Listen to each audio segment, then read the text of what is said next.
Bonjour et bienvenue à cette troisième édition du Festival Afro-Urbain. Je m'appelle Alexandre et je vais animer ce panel, premier panel qu'on va faire au niveau du sport et le sport outil de résilience avec mes invités. Je suis très très fier de vous les présenter. Aujourd'hui, nous avons Fabrice Ville, nous avons Carla Jean-Marie et nous avons Dwayne John. Merci d'être avec nous aujourd'hui. Merci. Merci, merci. Donc, pour ceux qui ne vous connaissent pas, pour la minime nombre de personnes qui ne vous connaissent pas, Fabrice, fondateur de l'organisme Pour 3 points, peux-tu nous expliquer justement quel est cet organisme et comment ton apport avec le sport a commencé? Oui, alors Pour 3 points, c'est un organisme qui coach des coachs. Et on coach des coachs à faire quoi? À agir un peu comme des mentors auprès des jeunes, particulièrement les jeunes en milieu défavorisé. Et malheureusement, quand on parle de jeunes de milieu défavorisé dans le contexte du Grand Montréal, c'est souvent des jeunes issus de communautés racisées, plus particulièrement des jeunes issus des communautés noires. Donc, l'intention, en fait, c'est vraiment de soutenir le jeune, mais à travers la formation des entraîneurs qui ont un impact positif auprès des jeunes. Bon, on compte un réseau d'une centaine de coachs qui sont dans le Grand Montréal, mais plus dans le Grand Montréal. Il y a également des coachs à Québec qu'on accompagne et dans d'autres régions du Québec. Essentiellement, en fait, c'est de la formation offerte pour ces entraîneurs-là pour qu'ils jouent un rôle de leader. Donc, moi, mon implication vient de ce que j'ai coaché moi-même du basketball pendant plusieurs années. Ma première job, même, c'est d'arbitre de soccer parce que j'ai été, en fait, joueur de soccer de l'âge de 5 à 12 ans. Et j'ai commencé à jouer au basketball dans une équipe de basketball à l'âge de 11 ans. Et puis, ça a été en fait ma carrière de coaching, c'est comme coach de basketball. Alors, essentiellement, c'est ça mon lien avec le sport. Puis maintenant, ce qui m'interpelle, c'est le sport à des fins sociales et éducatives. Merci Fabrice, merci d'être là. Carla Jean-Marie, éducatrice à l'école Saint-Maxime, Oui. coach au Nomade de Montmorency et également à l'association basketball de Laval. Comment vas-tu? Je vais très bien. Merci de vraiment nous inviter là. C'est vraiment génial pour vrai. Donc, je vais super bien, Kenol. Merci, merci. Comment ton histoire avec le sport, ça a commencé comment? En fait, moi, je viens d'Haïti. Je suis née en Haïti et je suis arrivée ici à l'âge de, je pense, 2-3 ans où mes parents sont super jeunes en passant. Je suis la première de famille et on a décidé de m'implanter dans le sport un petit peu parce que j'avais trop de bougeottes, je bougeais trop, j'étais pas très en fait, j'étais très active, mais j'étais pas très j'étais pas bonne à l'école, pantoute. Et puis, c'était comme une façon un peu oui, me faire dépenser de l'énergie, mais aussi de me permettre de me concentrer en classe. J'avais été, des fois, on avait tendance à peut-être me diagnostiquer un genre de hyperactivité. Et dans notre communauté, c'est quelque chose que, en tout cas, dans les années... Ça n'existe pas. Oui, c'est ça. Ou pas fou, tu n'es pas folle. Non, mais dans le sens que on a trouvé d'autres alternatives pour tout simplement me faire bouger et me faire me concentrer à l'école, en fait. Puis, ça me permettait de réussir un petit peu plus. Et puis, je pense, 5e, 6e année du primaire, excuse-moi, mon enseignant, monsieur Sam, à Gordon, en fait, il me regardait jouer au basket, il me regardait jouer au soccer, il me regardait dans les courses, dans les marathons, dans les cross-country. Puis j'excellais souvent, sans trop pratiquer, sans trop savoir c'était quoi le but du jeu. Et à un moment donné, il a dit, écoute, civil, basketball, ça te tente pas? Ah, je sais pas, bon... Puis par la suite, il a fait exprès, il nous a inscrits scolaire à un tournoi de basket. C'était mini dans le temps. Et écoute, j'avais du fun. Là, je pense que j'avais fait 35 points. Là, lui, il me regardait. Civil, automatiquement. Il parlait à mes parents. OK, on essaye. Et le civil qu'on a choisi, c'est Nobel dans le temps. Donc, je suis comme un peu dans les premières filles de Nobel aussi, de l'association. Puis... l'histoire d'amour au niveau du sport a commencé comme ça. C'est comme ça que ça a commencé, puis ça continue au Collège Laval, recrutement, nouvelles frontières. Ça m'a toujours accroché, dans le fond, à l'école. Pour ensuite devenir une prof d'éducation physique au niveau du sport aussi. Donc, on est resté dans ce qu'on connaissait, dans ce qu'on était bon. Voilà. Effectivement. C'est génial parce que je fais je vais travailler, mais j'ai l'impression d'aller encore à des cours d'éducation physique. Donc, c'est parfait comme. Merci beaucoup, Carlette. Avec Merci nous. à toi. Monsieur Dwayne John, qui est directeur des sports des Nomades de Montmorency, qui a été proclamé le directeur sportif de l'année au niveau du réseau collégial. Donc, félicitations. Bravo. Merci. Mais les gens ne savent pas que tu as aussi une très belle carrière sportive au niveau du football. Donc, justement, Dwayne, comment tu as fait ton chemin à devenir justement directeur des sports des Nomades de Montmorency? C'est une longue histoire, c'est un rêve de petit gars d'une certaine manière. Donc, moi, issu d'une mère monoparentale, quartier défavorisé, mais je n'allais pas à l'école de quartier. Donc, mon premier contact avec le sport, il est un peu là. Il est dans la cour d'école, à jouer au hockey avec des petits bâtons, contre des amis qui proviennent de partout dans le Grand Montréal, sauf mon quartier à moi. Et puis, de là, on joue au hockey, on joue au baseball. Éventuellement, le centre communautaire de mon quartier. Il y a un monsieur Pierre Monette, que je salue, que c'est grâce à lui que j'ai pu jouer au hockey organisé, que ultimement, le hockey organisé, avec beaucoup de travail, beaucoup d'efforts, ben, ça m'a emmené au football. Du fait que je me suis mis à jouer contact. J'étais un des plus petits, mais c'est moi qui frappais dans mon équipe. Puis, j'étais rendu au Cégep du Vieux-Montréal, une équipe, les Spartiates du Vieux-Montréal, une équipe fort connue. Je lui ai dit, je vais aller jouer au football, je joue au hockey, je suis sur 2 lames. Ben, je vais être capable de frapper du monde au football. J'ai réalisé que non, c'était un autre sport. Donc, ma carrière, elle s'est un peu faite comme ça. Puis, justement, l'influence d'un Pierre Monette qui m'a pris sous son aile, qui m'a accompagné, ben, c'est un peu là où est-ce que le rêve est venu de se dire, ben, moi aussi, j'aimerais encadrer des jeunes sportifs, leur donner toutes les occasions du monde à pouvoir, à travers leur passion, là, d'atteindre leur plein potentiel. Donc, c'est un peu ça qui m'a amené vraiment à être ce que je suis aujourd'hui. Merci, Dwayne est avec nous. Je vous ai invité aujourd'hui parce que je pense que beaucoup de choses se sont passées au niveau de l'actualité, au niveau de faire un lien au niveau de l'afrodescendance et du sport. Et vous étiez 3 personnes qui sont venues en tête de liste parce que vous êtes 3 personnes qui ont des voix. Par exemple, Fabrice, par l'entremise de ton organisme, mais aussi le fait que tu écris à la presse, que tu fais des chroniques à la presse. Carla, par l'entremise de ton poste comme éducatrice physique. Edwin, par l'entremise de ton poste de directeur des sports. Et pour moi, c'était important de vous mettre sur la même table pour qu'on puisse parler de différentes situations au niveau de ce qui se passe, surtout au niveau des jeunes. La première question que je dois vous poser, c'est la pandémie est arrivée il y a pratiquement 1 an. Quel a été l'impact de la pandémie sur vos différentes organisations pour lesquelles vous œuvrez actuellement? Fabrice. Ça a demandé beaucoup d'adaptation de notre côté.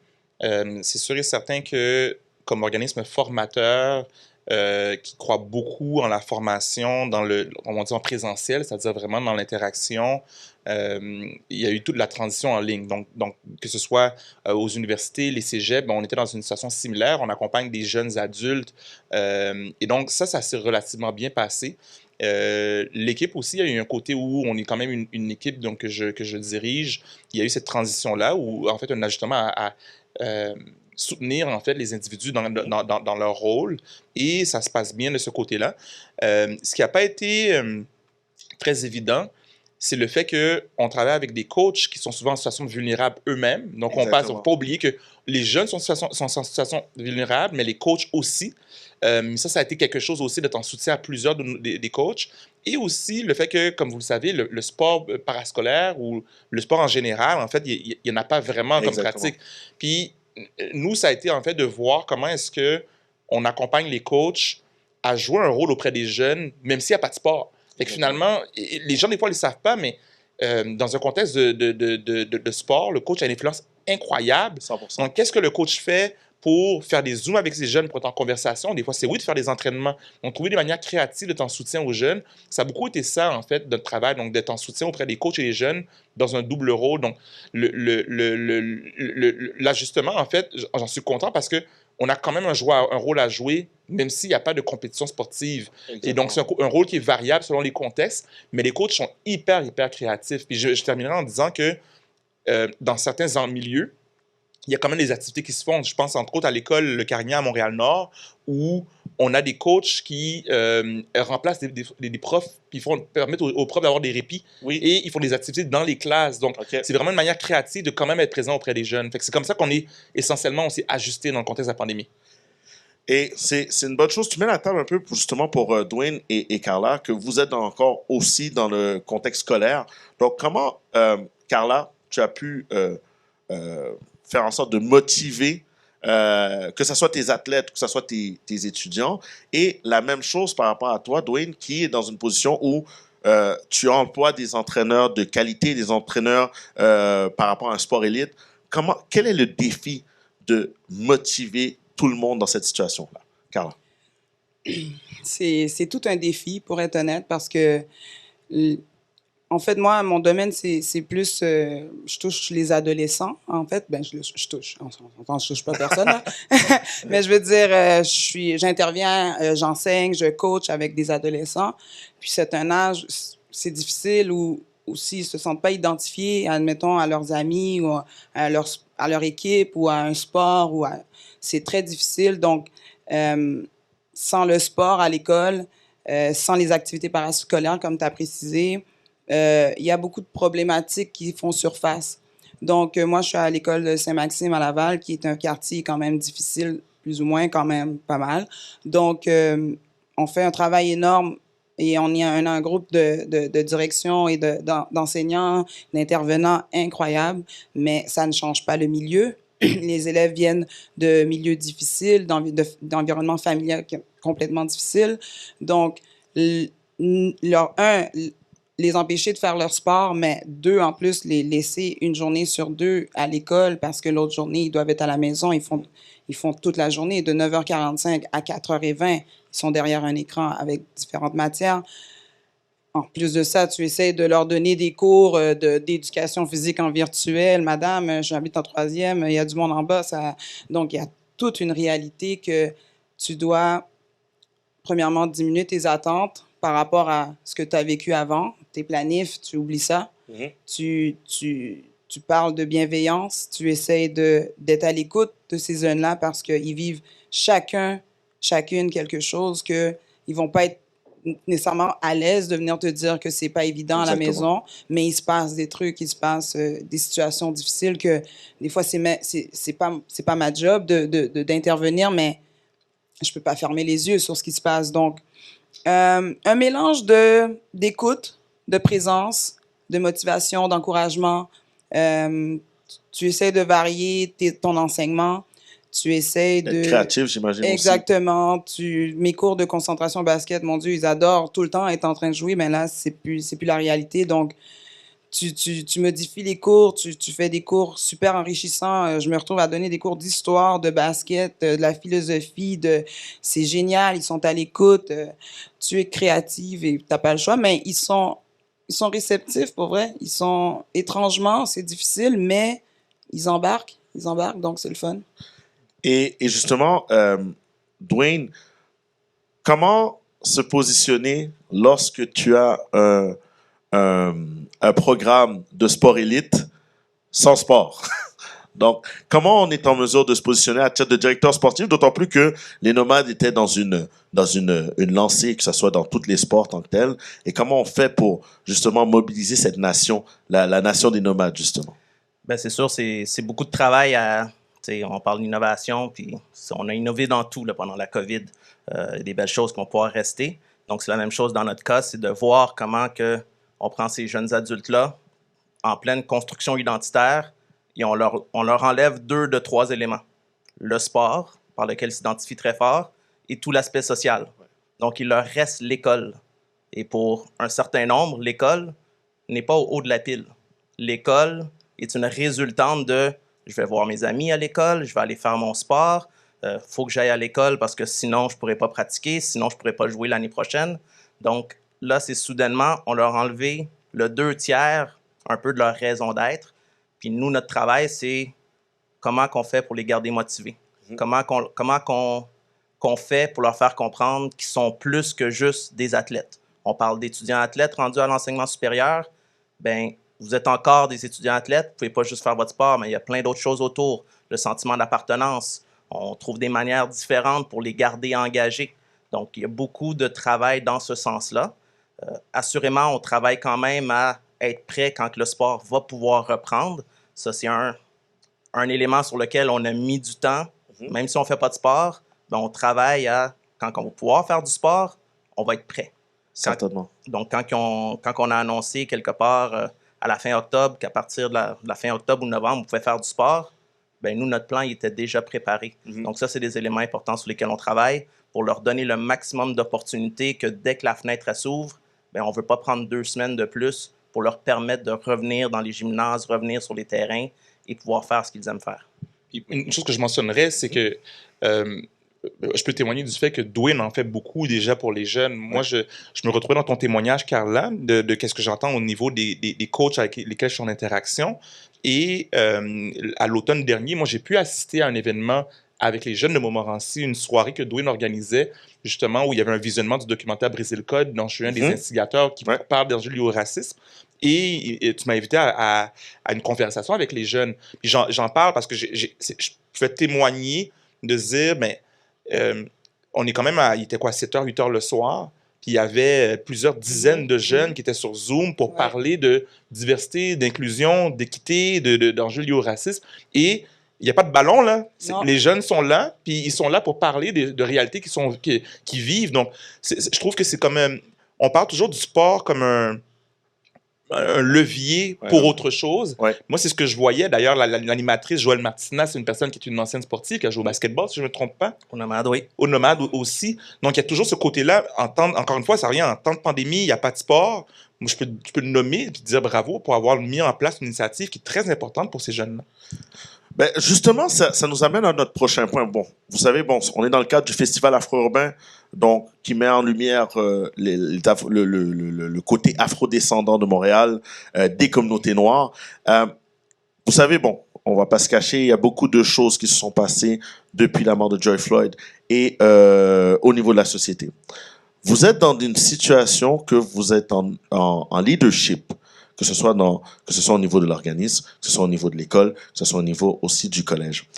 En premier lieu, avant de rentrer, j'aimerais que vous puissiez dire quelle était votre vie dans votre position avant George Floyd, avant tout ce qui s'est passé, et qu'est-ce qui en a découlé et qu'est-ce qui a changé aujourd'hui au niveau de votre position que vous occupez aujourd'hui. Si je peux me permettre, le avant, d'une certaine manière, on était habitué à quelque chose. Oui. On a chacun notre propre bagage, mais on est habitué à quelque chose. Pour moi, personnellement, puis c'est un peu comme ça depuis toute ma tendre jeunesse, je peux dire, j'étais dans le silence. Oui. J'étais dans le silence parce que j'étais dans l'espace, il y a des choses qui se passaient, on se disait que c'est comme ça. Oui. Depuis la mort de George Floyd, je suis beaucoup moi-même dans l'éducation. Certainement. De comprendre, OK, je me sentais comme ça, puis à force de discuter, à force d'écouter un documentaire comme Briser le code, ben moi-même, je m'éduque à, OK, il y a des mots maintenant que je peux mettre sur comment je me sentais. Je suis dans l'éducation où est-ce qu'on on tient des discussions avec nos jeunes étudiants athlètes. Moi, je suis sur des webinaires. Dès qu'il y en a un, puis j'ai du temps, je prends le temps de m'éduquer pour comprendre un peu tout ce qui s'est passé, mais qu'on considérait d'une certaine manière que c'était juste comme ça. Puis cette éducation-là, ces discussions-là, ben, elle va nous permettre d'apporter un changement qu'on comprend tous qu'il y a besoin. Ça a besoin d'être. Certainement. Mais c'est combien de temps que ça va prendre, on ne sait pas, mais c'est sûr que ça passe par cette prise de conscience de se dire que individuellement et collectivement, on a tous une responsabilité. Certainement. Donc, assurément, il faut prendre le taureau par les cornes, comme on dit. Puis dans le moment où est-ce que j'étais dans le silence, ben aujourd'hui, je ne le suis plus. Ça, c'est un changement qui s'est fait pour moi. Carla? Ben moi, je te dirais que, en fait, la question, c'est comment je me sentais. Oui, c'est ça. Ben, je te dirais que j'étais plutôt pas dans le silence, je dirais pas dans le silence, mais je pense que je fermais les yeux volontairement sur des situations parce que le fait que je suis arrivée ici et rapidement, j'ai l'impression que je voulais être parmi le monde de mon âge. OK? Et j'ai pas grandi dans des quartiers haïtiens ou en soi, j'ai été au Collège Laval où on était peu d'Haïtiens ou Haïtiennes, peu de Noirs. Donc, À un moment donné, tu t'identifies difficilement quand tous les jours, tu n'es pas exposé avec du monde de ta couleur nécessairement. Certainement. Et tu essaies aussi, à travers les années, de fitter dans une société. Pas que tu exclues que tu es une personne noire, mais quand tes parents te disent tout le temps, il faut que tu en fasses 2 fois plus, là, il faut que tu en fasses 2 fois plus pour arriver à la même affaire, hein? Donc, tu sais, tu le fais répéter, puis tu le fais de façon sous le cruise control un peu, mais Ouais. il y a toujours à un moment donné une situation qui te fisse, là. Tu subis quelque chose que tu es comme, wow, ça existe? OK, OK. T'avances, OK, mais tu peux toujours poser tes yeux où tu veux et comme tu veux. Tu peux mettre les lunettes que tu veux. Mais ça, c'était comme ça avant cette situation-là. Et après, là, j'ai ouvert les yeux dans le sens que je suis comme, OK, on dirait comme Dwayne dit, je revois des actions dans le passé, puis je suis comme, oh, OK. Est-ce que j'avais voulu fermer les yeux? Et comme Dwayne, ben, j'apprends à regarder ce qui se passe. Je regarde des documentaires pour voir d'où je viens, Exactement. connaître mon histoire pour de vrai. Je pense que cette histoire m'a fait vraiment vouloir connaître mon histoire en arrière, là. Pas maman, grand-maman, mais comme très ancestrale. Exactement. J'ai eu une ouverture plus spirituelle qui m'a permis de mieux voir où je m'en vais aussi et qu'est-ce que je veux montrer à ces jeunes. Je veux pas dire n'importe quoi. Mhm. Je veux pas être let's go. Non, je veux livrer un message d'histoire pour connaître ton histoire. En fait, il faut connaître ton histoire pour mieux avancer. Certainement. Certainement. Donc, c'est comme ça que je regarde ça. Fabrice? Ouais, ben, moi, ce que je dirais, c'est que il y a plusieurs choses, en fait.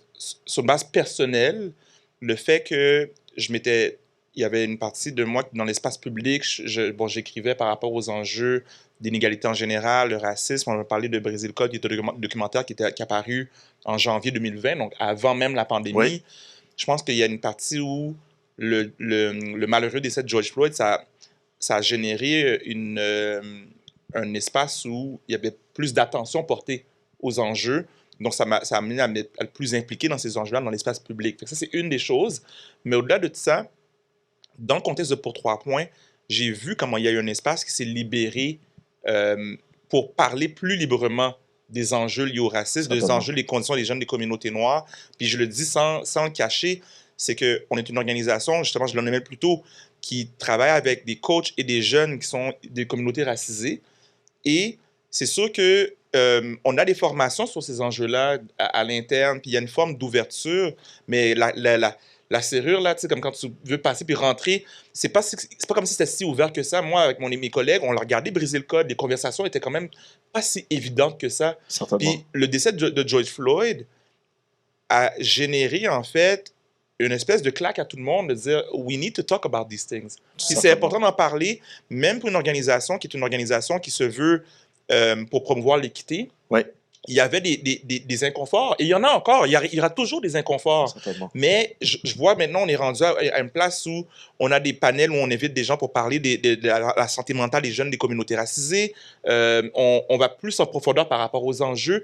Puis aussi le fait que la société aussi soit plus ouverte. Tu sais, par exemple, on est partenaire de l'EPAC de Montréal, c'est rendu le CF Montréal. Ouais. Mais on a vu le leadership qu'eux autres ont pris. C'est incroyable de Et voir comment aussi, une organisation prend position puis dire comme Black Lives Matter, mais nous, ça nous a servi Certainement. parce que ça a légitimé qu'on en parle aussi de notre côté. Et aussi, on n'en parlait pas assez, mais on s'est retrouvé, oui, Thierry Henry a quitté, mais on s'est retrouvé dans une situation que nous avions un staff 4 sur 5. de 4 entraîneurs noirs sur 5, et ça à Montréal. Et en même temps, on doit toujours parler de la compétence. Donc, c'était un staff qui était compétent, mais tu n'as pas trouvé, justement, je fais le pont là-dessus, tu n'as pas trouvé que c'est quelque chose qu'on n'a pas mis assez en lumière, à quel point que c'était quand même quelque chose d'exceptionnel? Ben, c'est exceptionnel. Ça a été regrettable parce que le départ de Thierry Henry a fait en sorte qu'il y a un événement qui visait ce sujet-là. L'événement s'appelait les coachs au service de la communauté, les coachs noirs au service de la communauté. Ouais. Pour rien enlever, je n'ai rien enlevé aux autres équipes sportives, mais d'avoir une équipe sportive professionnelle qui met en place un événement comme celui-là pour parler de l'impact, au plan symbolique, parce que les coachs noirs sont sous-représentés, peu importe les sports. Ouais. Puis de deux aussi, de reconnaître en fait les histoires des coachs noirs. Les coachs en général sont sous-payés. Les coachs, en général, font un travail extraordinaire pour les jeunes, puis ils ne sont pas reconnus. Mais il y a tellement de coachs noirs dans nos communautés, dans le Grand Montréal, entre autres, qui font des trucs extraordinaires, mais ils ne sont pas payés. Moi, j'entends ton histoire comme, oui, tu es prof, mais les gens sous-estiment ce que tu fais. J'en suis convaincu parce que c'est pas valorisé. Et donc, d'avoir un coaching staff 4 sur 5 noirs, avec un, entre autres, Wilfred Nancy, qui est originaire d'ailleurs, mais qui a coaché au Québec beaucoup. Qui s'est enraciné. Oui. Ils ont tous des histoires de gens ils ont toutes des histoires qui n'ont rien à voir avec les championnats. C'est des histoires qui ont un rapport avec les jeunes. Comment les jeunes, on a réussi à les accompagner, comment les jeunes peuvent s'identifier à eux. Puis ça, je pense que au sport professionnel, mais même pas le sport amateur, les coachs ont un impact significatif. Certainement. Je regarde, puis c'est ça qu'on fait. Moi, je regarde tous, en fait. C'est ça qu'on fait. C'est pas une question des bannières, c'est vraiment l'impact auprès des jeunes. Mais en fait, ça m'apporte à une question parce que ce qui arrive, c'est que vous êtes 3 personnes qui sont en position de leadership. Et comme tu as dit, Carla, je suis sûr dans votre jeunesse, vous avez été élevé avec un certain sentiment, un certain devoir d'être élite, un certain sentiment d'élitiste.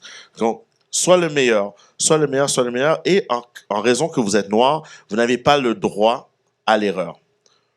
Aujourd'hui, là, maintenant, avec la situation en tant que telle, et le fait que justement, je pense qu'il y a une prise de conscience qui a fait en sorte que, oui, j'ai fait en sorte d'être le meilleur, mais pour de vrai, la question du racisme, c'est que théoriquement, comme étant un humain, j'ai le droit de faire des erreurs et d'avoir les mêmes chances que d'autres.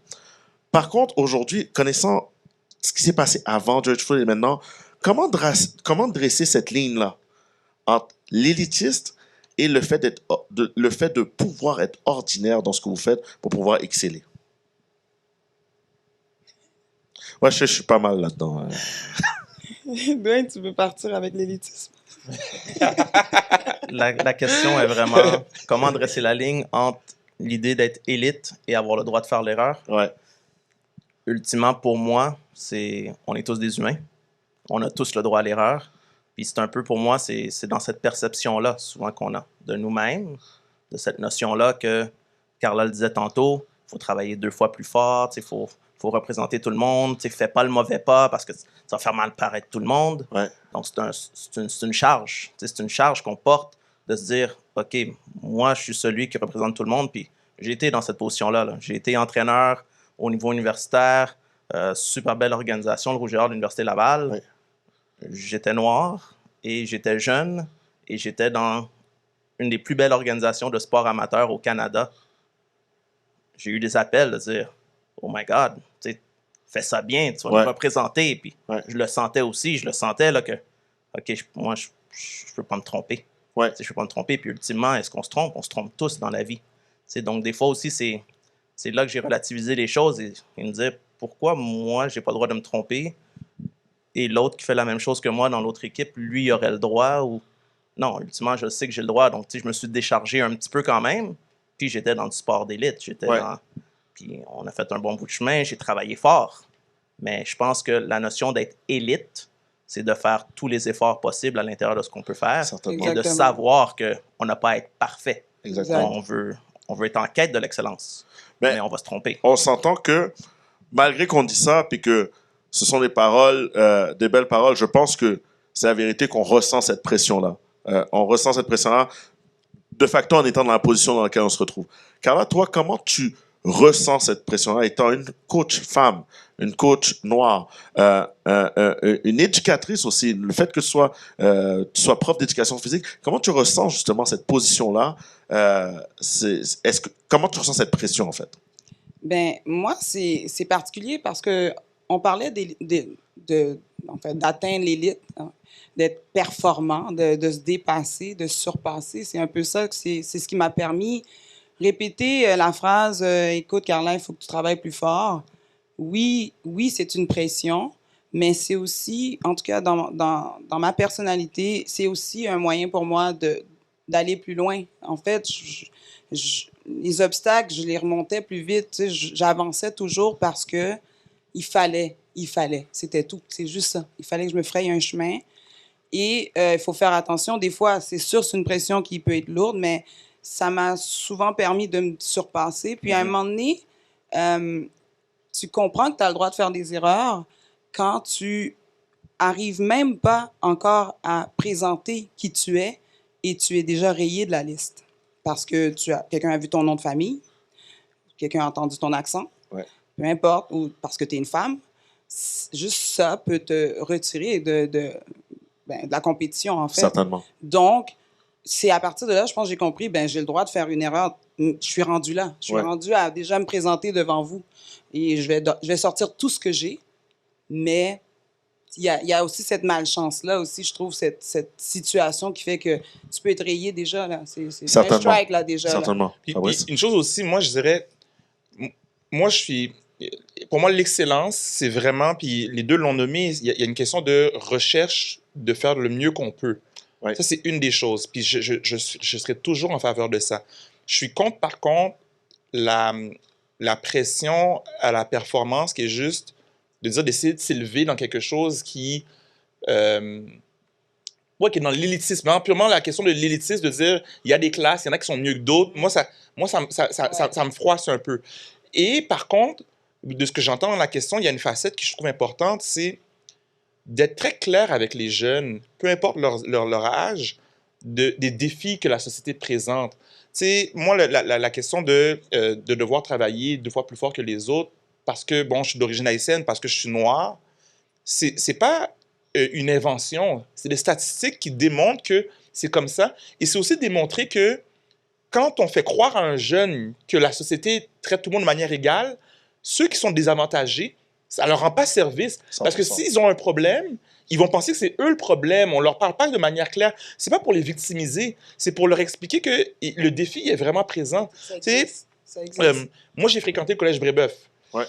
Les conditions d'un jeune qui fréquente le collège Brébeuf ne sont pas les mêmes que quelqu'un qui est... En fait, sont similaires à quelqu'un qui vient du collège Laval, mais ne sont pas les mêmes que quelqu'un qui vient du collège de Georges Vanier ou d'Henri Bourassa à Montréal ou de Lucien Pagé. C'est pas la même chose. Et de dire aux jeunes clairement ces choses-là et de les aider à naviguer à travers, moi, je pense que c'est une manière responsable de les éduquer. Parce que sinon, on leur fait croire que la personne qui a tous les privilèges de tel milieu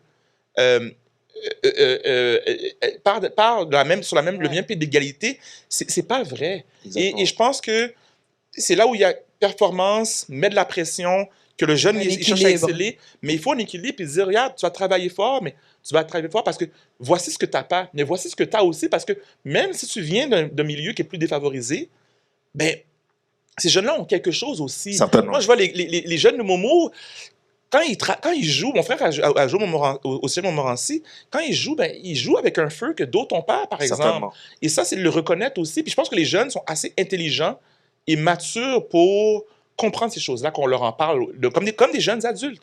Mais le problème dans cette situation-là, c'est que, encore une fois, je viens dans le même sens. La seule chose, c'est que comment faire en sorte d'enseigner, de ne pas plonger dans la victimisation? Comment on fait pour se positionner, vous, en tant que leader, comment vous faites pour justement préparer ces jeunes-là à justement ne pas plonger dans la victimisation? Ben moi, je pense qu'il faut montrer à l'étudiant ou l'élève que tu lui donnes toutes les ressources possibles. Tu lui donnes tous les outils nécessaires pour grandir. Et à travers sa personnalité, à travers l'être humain qui va devenir l'adulte, qui va devenir le citoyen, qui va devenir... ces outils-là que tu lui as donnés, il peut piger dedans pour continuer à grandir aussi. Parce que moi, je veux toutes les sauver, mais je peux pas. J'ai 10 mois avec eux autres. Puis si j'ai une saison de basket, j'ai une saison de basket. Donc, à un moment donné, tu essaies d'implanter des petites graines pour que l'étape suivante, quelqu'un d'autre, un autre environnement, leur permette justement arrêter de se victimiser aussi. Parce que, comme j'ai dit tantôt, c'est de comprendre d'où on vient aussi. Parce que, comme tu as dit, plus tu vas savoir dans quel environnement tu vis, plus tu vas arrêter de crier l'injustice aussi. Tu vas peut-être mettre en place des positions où tu vas mieux te préparer aussi à une situation. Donc, je pense que c'est de montrer que tu lui donnes des ressources. Il y a un encadrement, il y a un environnement pour réussir, pour y parvenir. Il va avoir des obstacles, mais il va avoir des wins aussi. Puis pour faire du pouce sur ce que Carl a dit, justement, on parle de ligne de départ, qu'on part d'un petit peu plus loin. Puis, j'ai déjà dit dans le passé, je dis, moi, mon rôle, c'est d'avancer la ligne de départ pour mes prochains à moi. Ouais. Pour prendre l'idée des outils, tu sais. Il y a des jeunes qui arrivent au cégep, puis dans leur coffre à outils, ils en ont moins. Puis il y en a d'autres qui en ont plus. Puis c'est de savoir, moi, comme gestionnaire, ben si j'ai 18 morceaux, 18 outils devant moi, là, ça se peut que j'en donne 3 là, puis que j'en donne juste un là. Parce qu'on a besoin d'accompagner cette personne-là un petit peu plus pour qu'elle se construise comme du monde. Donc, ces boîtes à outils-là qui arrivent à moitié vides, puis l'autre est pleine, ben c'est pas vrai que je vais traiter tout le monde nécessairement de manière égale. Tout le monde n'a pas besoin de la même chose. Ceux qui en ont besoin de plus, ben oui, il faut leur en donner plus pour qu'ils rattrapent ce retard-là dans n'importe quelle sphère que ce soit académique, que ce soit personnel, que ce soit relationnel. Ben c'est ça qu'on fait au quotidien. Donc, c'est de voir des jeunes pouvoir atteindre leur potentiel. Des potentiels qu'eux-mêmes, des fois, ils ne voient pas, des objectifs qu'ils pensent que c'est impossible pour eux ou qu'eux ne peuvent pas, puis que nous, on est plus vieux, on est passé par là.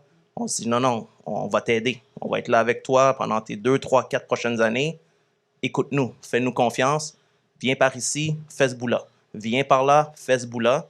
Ça se peut que quelqu'un à côté ait sa boîte outils bien pleine. Cette personne-là est correcte d'y aller tout seul. On va la laisser aller aussi. Là. Certainement. Puis, en fait, j'allais juste mentionner brièvement par rapport à ça, c'est que tout ça, selon moi, puis je suis en plein accord, c'est que ça vient avec une valorisation du jeune, la dignité du jeune. Toutes les différences dont on parle n'ont rien à voir avec la valeur du jeune. Donc, si le jeune se sent aimé, si le jeune se sent soutenu, finalement, le jeune finit par comprendre qu'il a le potentiel. Et ben, finalement, si ça prend une béquille, ben, il a la béquille. Ça prend un outil de plus, il a ou elle a la béquille de plus. Mais tant et aussi longtemps qu'on respecte et on honore la valeur de tous et chacun, et la personne qui se fait donner moins d'outils, c'est pas qu'on l'ignore, c'est une question d'équité, tout simplement. Certainement. Et là, maintenant, avec tout ce qui se passe, quelle va être la place dans vos actions respectives, vos actions au quotidien, quelle va être la place à l'éducation, justement à l'éducation de l'histoire par rapport à la position des Noirs au niveau de la société. Maintenant qu'au départ, vous faisiez du sport, vous étiez le vecteur au premier lieu était le sport. Mais maintenant, quelle est la place au niveau de l'éducation que vous allez mettre dans vos agissements lorsqu'on va pouvoir justement reprendre le sport normalement? Moi, présentement, c'est exactement là qu'on est. Ouais. Tout ce qu'on fait, c'est en lien avec ça. Je l'ai dit un petit peu plus tôt, c'est de l'éducation, c'est des discussions. Ça commence par moi, ça commence à l'influence que je peux avoir auprès de 275 étudiants athlètes, qu'on trouve le moyen en temps de pandémie pour faire des choses. Cette semaine, on avait des discussions avec 2 équipes, puis tout le monde ne voit pas les choses de la même manière. Donc, la première étape pour nous, c'est de faire prendre conscience à certains que, tu sais quoi, c'est pas normal que tu aies vécu ça. Pour d'autres, c'est, en passant, ton coéquipier, il vit ça.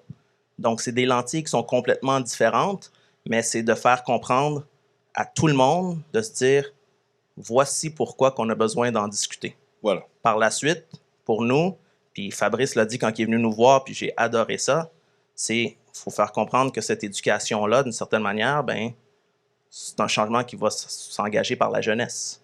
Puis, des fois, je l'image de manière très crue, puis je dis, je ne m'attends pas que ce soit un blanc de 70 ans qui crée ce changement-là. Il faut que ça passe par la jeunesse, qu'elle soit blanche, qu'elle soit noire, ça passe par la jeunesse. De prendre conscience de quelle sorte de monde dans lequel ils souhaitent vivre tantôt, ben, c'est de les éduquer, c'est de leur donner les mots, c'est qu'ils comprennent un peu qu'est-ce qui se passe, pour ultimement qu'on construise quelque chose qui est à l'extérieur de la boîte actuelle. Ce qui est fait dans la boîte actuelle présentement, c'est pas ça qu'on veut. Donc, il faut absolument aller se placer à l'extérieur de cette boîte-là et se construire un nouvel environnement qui est beaucoup plus inclusif. Certainement. Ouais, vas-y, Carla. Ben, moi, je voulais exprimer que, en fait, je crois que moi, être une femme noire en ce moment, en 2021, c'est tellement passé de trucs aussi. Il y a les événements MeToo, il y a eu beaucoup d'affaires qui me mettent dans une position, dans un spotlight un petit peu, que soit j'agis ou mais j'ai opté pour, premièrement, ben, l'estime de soi, l'estime que j'ai de moi. les jeunes, ça se transmet. Hein. Je pense qu'ils voient comme, ah, OK, ma prof, elle est sharp, là, elle sait où est-ce qu'elle s'en va. Puis leur parler avec une prestance, leur dire, écoute, je suis humaine, mais voilà. Puis ils écoutent, hein. Puis ils adoptent un peu ton style. C'est comme même s'ils sont adolescents, ils sont comme des petits bambins. Hein. Ils répètent un peu, ah, ma prof a dit. Et j'appelle ça un peu des messages subliminaux. Tu sais, dans un cours je sais pas, virtuel, tu plugues un LeBron James, dans ton cours de basket, tu parles un peu politique. Hey, vous avez-tu entendu parler de la game? Qu'est-ce que vous pensez de... Juste des petits... pour les allumer un peu, pour une petite étincelle soit là aussi. Puis tu peux sortir du cadre du sport. De toute façon, on a bien du temps virtuel là, quand on a le temps de parler, mais je trouve ça important de glisser des petites thématiques, des petites capsules, j'appelle ça. Et puis, à travers ça, tu peux parler plus longuement avec eux autres, tu peux discuter à travers le cadre de porte avec eux autres aussi, tu peux parler plein de choses avec les adolescents, puis à travers, tu leur laisses parler un petit peu, puis à travers ce que tu dis, tu les écoutes et tu transmets tranquillement toi, ton idée, ta pensée. Et tu les amènes à penser aussi. Exactement. Tu les laisses à 80, ça sonne, là, puis ils roulent dans le corridor, ils sont comme, c'est pensé. Hey, madame, j'ai pensé à ce que vous m'avez dit. Ah, tu sais. Donc, tranquillement, comme ça, je pense que c'est un petit mouvement. Mais justement, ça m'amène à cette question-là. Je la pose à toi, Fabrice, en premier. Est-ce que le sport est en train de devenir politique? Moi, je pense que le sport a toujours été politique. Il a toujours été politique pour des bonnes et des mauvaises raisons. Tu sais, dans l'histoire, qu'on disait les pains des jeux, ce qui est encore vrai, by the way, la question des pains des jeux, c'est-à-dire dans le temps de la Rome antique, on donnait des jeux aux gens pour les endormir, pour pas qu'ils pensent à la chose politique. C'est pas un hasard que l'attention portée à la mort de George Floyd a été aussi significative. Parce qu'on n'avait pas l'espoir à travers le monde. On était forcé à penser aux vraies choses, aux choses qui comptent. Parce que des George Floyd, il en meurt malheureusement trop régulièrement. Certainement. Mais on était à une époque où tout le monde est à fleur de peau. Il n'y a rien à regarder. Il n'y a pas de Canadiens, il n'y a pas de série, il n'y a pas d'NBA, il n'y a pas d'NFL. Les gens se sont rivés là-dessus. Donc, le sport est politique, malheureusement, en partie pour endormir les gens. Ça, c'est mon opinion et c'est dommage. Mais en même temps, les athlètes ont un niveau de charisme et d'influence, ça c'est historique. Les Mohamed Ali de ce monde, les Serena Williams, ou encore au Québec, Laurent Duvernay-Tardif, les gens parlent, puis ils vont dire une chose que tout le monde dit, mais quand eux autres, ils parlent, les gens écoutent. Donc pour moi, je pense que quand on voit, si on voit, il y a eu Colin Kaepernick, il y a 4 ans maintenant, qui a parti un mouvement de lutte contre le racisme et la brutalité policière. Il a payé le prix. Mais la mobilisation, il a planté quand même une graine importante parce que la mobilisation qu'on a vue dans la NBA, qui a été reprise par des sportifs comme Naomi Osaka, de plusieurs sports, même la NHL a embarqué. Ça ne serait pas arrivé si les joueurs de la NBA n'avaient pas dit enough is enough, Black Lives Matter, puis on va faire des protestes, on va en parler. Avant notre panel, tu mentionnais la question, est-ce que la NBA a joué un rôle dans les élections? Je pense que oui, parce qu'ils ont mis des pressions, ils ont ouvert les arénas pour que les gens aient l'occasion de voter dans un contexte où le Parti républicain voulait supprimer le vote démocrate. Donc, la NBA a vraiment joué un rôle politique. Et je pense que ce rôle-là, il est essentiel. Donc, il n'y a rien qui est vraiment neutre. Donc, quand les gens ont une aussi grande influence que les sportifs, il faut qu'ils l'exercent. Moi, je suis content de voir la NBA et d'autres se positionner comme ça. Je pense que le sport, il est politique. Mais justement, ça amène à une question. Parce que, évidemment, lorsqu'on parle de sport, on parle de politique, on a LeBron James qui ressort souvent comme étant non seulement une légende en devenir au niveau du basket, tant sur le terrain et à l'extérieur du terrain. Mais si toutefois on doit faire une comparaison entre LeBron James et Michael Jordan. Michael Jordan, lui, ne faisait pas dans la politique. Ne rentrait pas, on l'a vu justement dans son documentaire, ne faisait pas dans la politique. Et LeBron James le font. Est-ce que c'est une obligation d'un athlète de haut niveau de justement prendre cette place-là ou, comme Zlatan Ibrahimovic a dit cette semaine, qu'un athlète doit justement s'occuper de faire ce qu'il fait de bien et faire du sport pour justement faire oublier l'aspect politique aux gens? Ben, moi, je pense que c'est de réduire l'athlète en pensant ainsi parce que je vois pas pourquoi c'est un domaine où qu'un jeune ne pourrait pas s'intéresser. C'est pas parce que tu portes le mot athlète en avant que ça te limite à un domaine de... Donc, si LeBron James, c'est quelque chose qui vient le chercher, qu'il se sent interpellé et c'est dans cette voie-là qu'il veut le faire, le fait qu'il soit athlète ou infirmière ou directrice d'école ou je sais pas, peut-être que Michael Jordan voulait juste peut-être ça l'intéressait moins, peut-être qu'il connaît moins ça, peut-être que... Je pense qu'il faut faire attention à comment livrer les messages Certainement. aussi. Et si LeBron James le fait bien, alors qu'une autre partie veut qu'il se taise, c'est qu'il le fait bien, ça. Donc, c'est comme ça que je le vois. Je pense que non, on n'a pas à se taire. Aujourd'hui, on éduque nos jeunes sportifs aussi, à apprendre à réfléchir, apprendre à parler. Tu vas à l'école, c'est pas juste pour être le meilleur, c'est pour aussi apprendre à philosopher, apprendre à parler, apprendre à discuter. Donc, pourquoi pas, tu as une belle plateforme pour le faire. Certainement. Laisse-toi aller. Moi, je pense qu'il y a quelque chose là-dedans, puis tu faisais le parallèle entre LeBron et Jordan. Je pense qu'il y a quelque chose qui est aussi l'époque. Oui, l'espace-temps, évidemment. Cette facilité-là pour tout être humain aujourd'hui de se rendre sur une plateforme puis d'être entendu, ben LeBron, il l'a. Oui. C'est dans son téléphone, il y a un ordinateur dans sa main tout le temps. Michael, c'était plus compliqué. Il faut faire un communiqué de presse, il faut s'asseoir dans les caméras. Certainement. Donc, il y a cette facilité-là aussi. Est-ce que c'est un devoir? Moi, personnellement, je pense pas que c'est un devoir. Je pense pas que tu es dans l'obligation de. Je pense, par contre, tu as une responsabilité à, si on te pose une question et tu as des croyances, c'est de te positionner. Ça, je pense, surtout quand tu as une plateforme en tant qu'athlète professionnel ou même n'importe qui, je pense que cette notion-là de s'éduquer, de savoir qu'est-ce qui se passe autour de nous, dans l'environnement dans lequel on est, bien, je pense qu'il faut être capable de se positionner ou de se dire, tu sais quoi, j'y ai pas pensé, je vais te revenir. Certainement. Je vais me faire une tête, je vais aller me renseigner. Donc, ces athlètes-là professionnels qui ont des plateformes, bien, je pense qu'ils ont cette responsabilité-là, au moins de se positionner. Est-ce qu'ils ont besoin d'être les porte-étendards et d'amener ça jusqu'au bout? Ça, je pense pas, par contre. Mais ça m'amène, excuse-moi, tu t'amènes un bon point, Dwayne, avec le rapport temporel, justement.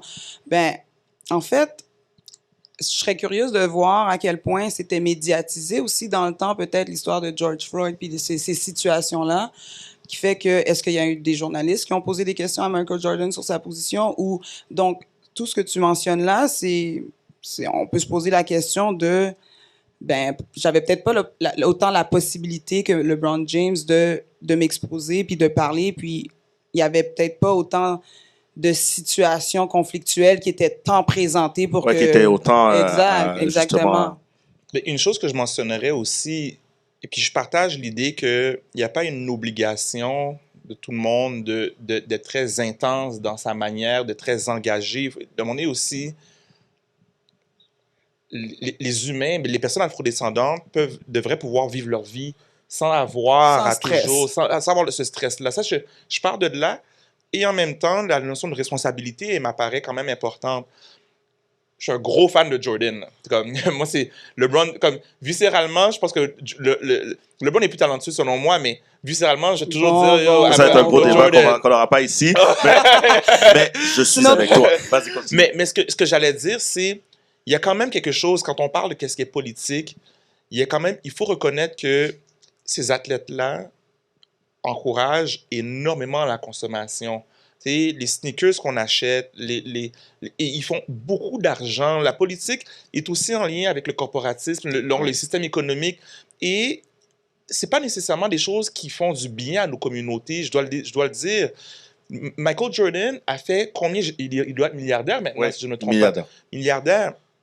Avec de la vente, ben oui, c'est salaire d'un ensemble de choses, mais c'est la vente de produits, le Jordan Brand. Puis, de ce que j'en comprends, c'est qu'il a souvent refusé aussi de prendre parole pour ne pas perdre, en fait, le privilège au niveau de certains avantages commerciaux. Donc ce côté-là, c'est que non seulement il fait de l'argent, et oui, la consommation de ces produits-là heurte certaines communautés. C'est vraiment le capitalisme crasse qui ont un impact. Et en plus, qu'ils refusent de parler pour continuer à bénéficier. Il faut être des fois critique, selon moi, de qui sont nos athlètes. Donc, j'adore Michael Jordan. Et je vais avoir toujours un amour pour une personne comme lui. Mais en même temps, c'est d'être conscient de ces choses-là. C'est que ces athlètes-là participent quand même à un système qui ne rend pas tout le temps service à nos communautés. Exactement. Ça m'apporte à ma dernière question que j'ai pour vous. Vous savez, étant Montréalais, nous sommes très choyés. Nous sommes très choyés au niveau sportif, que ce soit avec un Félix Auger-Aliassime, avec Logan Stewart, Chris Boucher, bref. Maintenant, avec tout ce qui se passe au niveau de la société et votre position également, qu'est-ce que vous croyez, qu'est-ce qu'on peut se souhaiter et à quel point, justement, toutes ces situations-là qui étaient tristes, qu'on a remis un peu sur la table, va pouvoir nous positionner positivement pour l'avenir. On dirait que c'est comment Carla a décidé, elle a dit tu commences. Ce que j'ai remarqué, moi, alors, j'anime un podcast depuis maintenant, le fin décembre. Oui, ça passé. Et plusieurs des invités sont des anciens athlètes qui ont particulièrement fait du basketball, en fait. Oui. Rito Joseph, qui fait ses tours guidés sur l'histoire des Noirs. Oui. Il a joué pour les Monarques de Montréal en basketball. Impost a joué au basketball aussi. Oui. Nadé est également une sportive, est à Georges Vanier. Elle est à Montmorency, d'ailleurs, Nadé. Aisha Robinson, qui s'implique dans la communauté, elle jouait pour Brookwood. Et puis, ce que je remarque, en fait, j'ai eu vraiment... J'y crois depuis longtemps, mais ça m'est venu vraiment clair. Il y a plein de personnes qui sont même plus dans la sphère sportive maintenant et ont tout dire. Et je me souviens, j'étais dans la NBL, bon, je viens du Nobel, j'étais ci, j'étais ça. Puis j'ai le goût de réfléchir à comment est-ce qu'on peut valoriser ça. Certainement. Parce que les petits programmes, moi, quand j'étais adolescent, justement, moi, je jouais dans le milieu scolaire, puis il y avait le milieu civil aussi. Puis j'avais pas imaginé à quel point c'était formateur. J'y crois, mais à chaque jour, je découvre à quel point c'est formateur. Puis je trouve que ces histoires-là méritent d'être valorisées. Oui. Parce que les petits clubs comme ça qui sont financés, très peu financés, c'est des mines d'or pour nos communautés. Oui. Et alors, je pense que ultimement, ça va être payant si on valorise ces clubs-là, on valorise ces intervenants-là, parce qu'ils font un travail essentiel dans la communauté. Plein de gens qui se réalisent en ce moment dans la sphère sportive, hors la sphère sportive, ont un lien avec le sport, ont un lien avec le jour où ils ont compétitionné contre telle organisation, telle organisation. Donc, je réfléchis à ça. Je souhaite qu'on valorise ces groupes-là, qu'on valorise en fait le travail que vous faites, parce que je pense que si on fait ça, il va y avoir des effets multiplicateurs. Donc, moi, je crois à ça. Tout à fait. Je suis d'accord avec toi. Puis ça m'amène au point que je crois que moi, en tout cas, ce que je pense ce qui fonctionnerait le mieux, ce serait que de joindre, en fait, les organisations civiles avec le scolaire. Je pense que c'est un système qui fonctionnerait très bien, de joindre un travail commun, en fait. Oui. D'arrêter de séparer pour le bénéfice des jeunes. Oui, exactement. Arrêter que l'athlète doive se sentir, doive faire un choix déchirant à un moment donné entre son équipe scolaire et son équipe civile, alors que on sait très bien que plus d'heures de basket, bien organisé, bien planifié, ouais. Mais c'est-à-dire que le civil et le scolaire, admettons, travaillent en collaboration. Je pense qu'il y aurait peut-être plus de subventions aussi parce que les coachs ils sont pas payés ou bien ils font trop d'heures. Donc, je pense que le scolaire a un petit peu de subvention, le civil en a un peu moins. Peut-être que joindre les deux, le gouvernement pourrait je pense que les élèves, les athlètes, même en parascolaire, pourraient bénéficier de quelques heures en scolaire tout de suite après leur pratique civile. Ça s'harmoniserait beaucoup mieux. Certainement. Oui.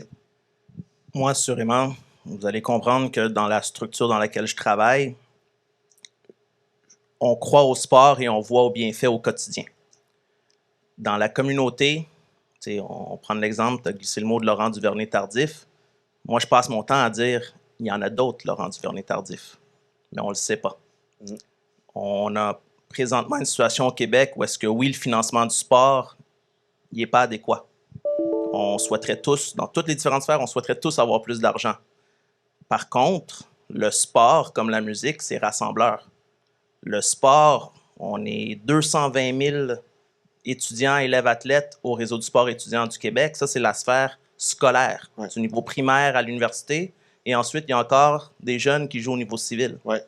Donc, je pense que de reconnaître les bienfaits, rendu femme d'affaires, homme d'affaires, infirmière, dentiste, peu importe, il y a des valeurs qu'on apprend dans le sport qui nous suivent le restant de nos vies. Certainement. J'ai eu la chance de jouer au football, que je le dis souvent, c'est une micro-société, une équipe de football. Juste des hommes, par contre, mais généralement, quand tu arrives dans des niveaux plus élevés, ben, il y a des gens qui proviennent de partout au Québec, peut-être même dans l'extérieur du Québec. Donc, il y a cette société-là composée de gens provenant de partout qui ne sont pas comme moi. Il y en a peut-être qui me ressemblent, mais la notion de travailler avec un objectif commun. Un but collectif, où est-ce que, oui, tu as des objectifs individuels, mais le but collectif prime, ben, quand on arrive dans le vrai monde, quand on arrive puis il faut travailler, ben, généralement, c'est ça. Que tu sois chef d'entreprise, c'est rare que tu vas travailler tout seul. Il faut que tu travailles avec une équipe, puis tu as un rôle, puis tu as des responsabilités. Si tu es dans l'entreprise de quelqu'un, si tu es dans la fonction publique, ben, on travaille tous ensemble. Puis notre société québécoise a à mieux travailler ensemble, justement.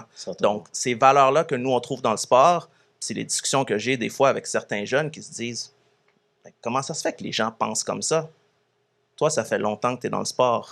Jeune homme de 18-19 ans, jeune femme de 18-19 ans, c'est pas tout le monde qui comprend ça. Donc, d'emmener des gens à faire du sport, ultimement, c'est formateur pour la vie, c'est les saines habitudes de vie, c'est toutes ces belles choses-là. Donc, le bienfait est énorme, on le sait tous, mais le financement ne suit pas. On préfère régler les problèmes par la suite que financer davantage et avoir une société plus en santé et plus heureuse. Certainement. Dwayne John, directeur des sports des Nomades de Montmorency. Carla Jean-Marie, éducatrice physique à Saint-Maxime et aussi entraîneur nomade et à l'Association de basket de Laval. Et Fabrice Ville, fondateur de l'organisme Pour 3 points et également chroniqueur à la presse. Merci d'être venu avec nous. Merci d'être des leaders, des inspirations et de justement montrer la direction à cette belle jeunesse qui pourront justement, on espère un jour, faire du sport sans aucune souciance et justement être éduqués et justement prendre leur place dans la société. Donc, merci à vous. Merci à toi. Merci.